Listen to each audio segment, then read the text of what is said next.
Oh, hold on, folks. We've got the presser we've been waiting for. Traffic detours. I'm so glad to be here with my sister Rashida today.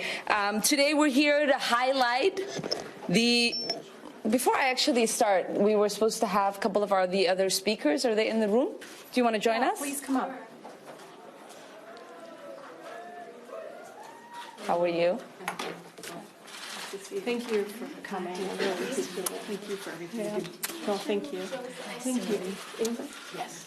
Thank you for speaking up. Nice to meet you. Nice to see you too. Well, wonderful. Today we're here to highlight the human cost of the occupation and travel restrictions on Palestinians and others. As many of you know, I had planned to travel to Israel and Palestine to hear from individuals on the ground about the conflict so that I could be more informed as a member of Congress and as a member on the Foreign Affairs Committee. Contrary to many media reports and the statements of the Israeli Prime Minister, I plan to meet directly with members of the Knesset and Israeli security, along with Palestinian civil society groups, former IDF soldiers, Israel, Palestine, and international organizations, and United Nations officials. Leading up to the trip, I met with constituents holding a wide range of views on the conflict. All the activities on my trip had been done by members of Congress in the past, including a nearly identical trip a few years ago led by the very same Palestinian organization leading this trip. In addition to me and Rashida going on the trip, we were going to be joined by Stacy Plaskett from the Virgin Islands.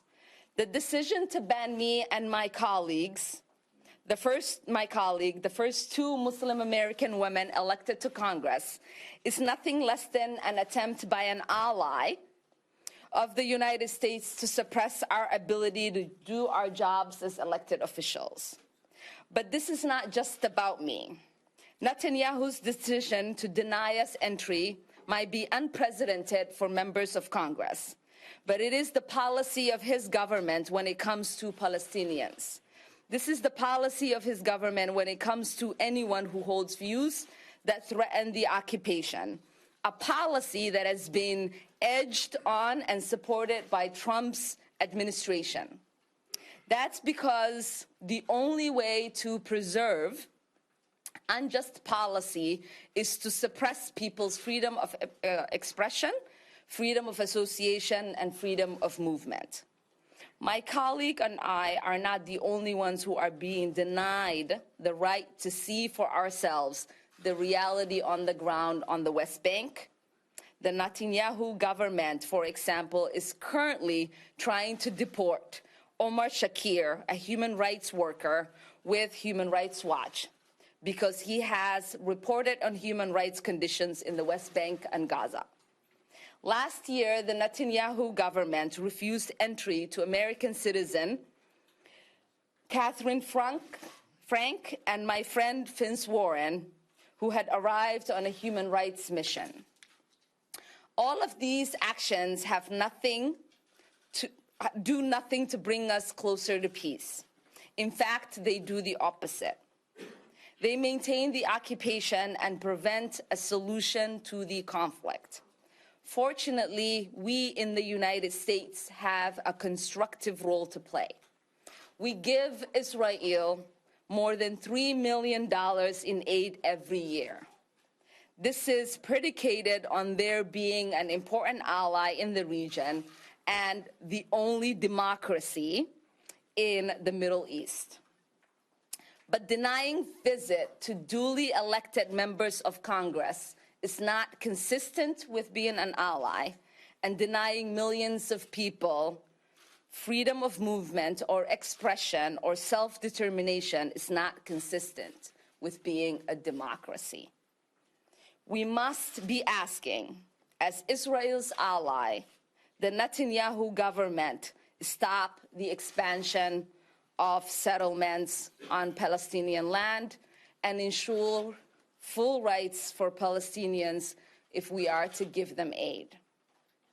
These are not just my views. These are the views held by the range of experts, peace advocates on this issue. We know Donald Trump would love nothing more than to use this issue to pit Muslims and Jewish Americans against each other. The Muslim community and the Jewish community are being othered and made into the boogeyman by this administration. But as we will hear today, people of all different faiths are coming together to speak up against the status quo in the region. I'm grateful for the solidarity shown by so many of my colleagues in Congress. I understand and appreciate the calls from members to avoid traveling to Israel until Rashida and I are allowed to go without condition. But it is my belief that as legislators, we have an obligation to see the reality there for ourselves. We have a responsibility to conduct oversight over our government's foreign policy and what happens with the millions of dollars we send in aid. So I would encourage my colleagues to visit, meet with the people we were going to meet with, see the things we were going to see, hear the stories we were going to hear. We cannot let Trump and Netanyahu succeed in hiding the cruel reality of the occupation from us. So I call on all of you to go. The occupation is real, barring members of Congress from seeing it does not make it go away. We must end it together. Now it's with honor that I introduce my sister, Rashida Tlaib, who has been so brave and resilient and someone who has deep connections to the region and someone who I would have loved to have met her city. Rashida Tlaib. Thank you so much to my dear friend and colleague, Congresswoman Ilhan Omar, for inviting me to her district to join you all today. I am incredibly thankful for her leadership and strength through all she has been dealing with as a woman of color in Congress. I don't know how she does it sometimes, but the outpouring of support we have received from our constituents and supporters across the country shows us how important it is to keep fighting for justice. Today, Reps Omar and Plasket and I were supposed to be on a congressional trip and delegation to the Palestine and Israel. And such delegations are a common occurrence for members of Congress. Earlier this month, in fact, 71 other members of Congress traveled to Israel, seemingly without incident. What is not common occurrence is members of Congress being barred from entering a country on these fact-finding missions unless they agree to a strict set of rules curtailing their rights or being required to submit their itineraries for stop-by-stop pre-approval. History does have a habit of repeating itself. I learned this week that a former member of Congress, Congressman Charles C. Diggs, Jr., was denied entry into apartheid South Africa in 1972. He was also the representative for the 13th Congressional District in Michigan. I was born and raised in the beautiful Detroit, where many of my African-American teachers taught me about the realities of oppression, injustice, and the need to speak up and take action. Growing up in a city that has been at the center of many social justice movements for civil rights, labor rights, and equality, and absorbing those lessons has shaped who I am today and drives me to push for peace and justice for the Palestinian and Israeli people. As a young girl visiting Palestine to see my grandparents and extended family, I watched as my mother had to go through dehumanizing checkpoints.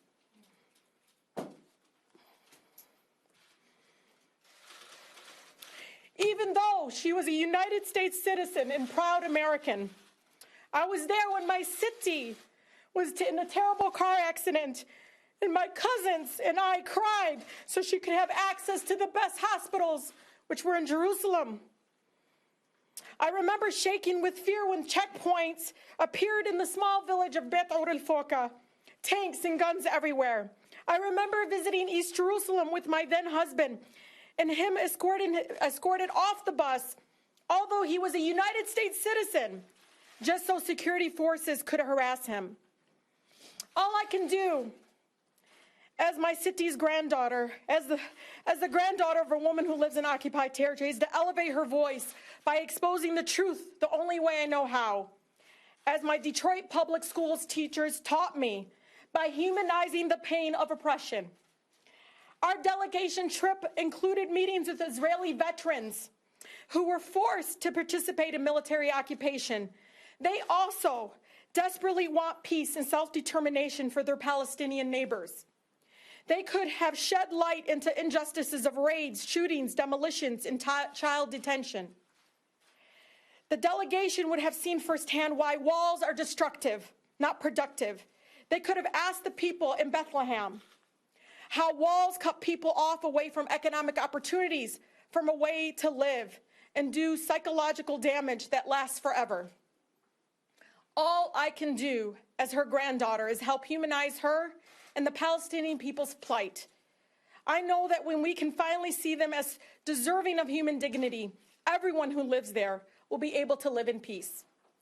It is unfortunate that Prime Minister Netanyahu has apparently taken a page out of Trump's book, and even direction from Trump to deny this opportunity. And yes, while folks are shocked that this happened to us, but today we will hear from folks who will help show the reality for many who have been barred from going into Israel, not to be even able to reach the Palestinian people. They are fellow Americans who cannot visit their families or their loved ones. They should be all of us should be deeply disturbed. All of us Americans should be deeply disturbed. And with that, I then thank you so much to my colleague, Congresswoman Ilhan Omar, for helping humanize the Palestinian people. Thank you, Rashida. Next, we will hear from Lana Barwaki, Palestinian American and a Minnesota resident who has never been able to return to her family's homeland of Palestine.